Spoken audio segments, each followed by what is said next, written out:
која што беше предвидена за реализација, односно обезбедени финанси од сопствениот буџет на општина Босилово. Бидејќи преку домакинско и одговорно работење, слободно можам да кажам дека заштедивме доста пари во буџетот и од тие извори парите ги враќаме повторно кај граѓаните, односно инвестираме во изградба на улици.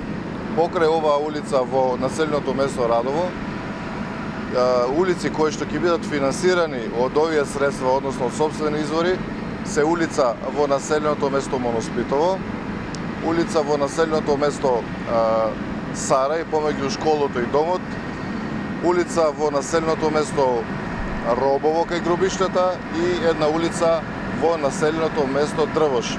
Вкупната вредност на овие улици е околу 6 милиони денари и очекувам во рок од 1 месец овие улици сите да бидат завршени.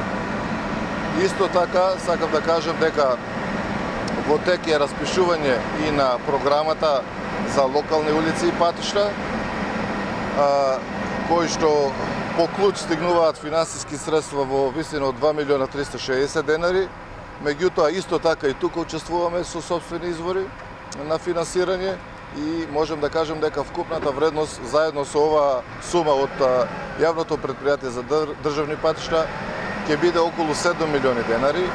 Ова е во фаза на тендерирање, додека од останатите државни институции, како што се Агенцијата за финансиска поддршка во земјоделието и руралниот развој, тука имаме обезбедено средства и подпишани договори, меѓутоа немаме уште изберено и изведувач во висина од 5 милиони и 800 илјади денари. Тука ќе реализираме 2 улици во населеното место Босилово, потоа ќе реализираме една улица во Моноспитово помеѓу двете цркви и ќе направиме спој со улицата од едно куќево што оди према Бориево.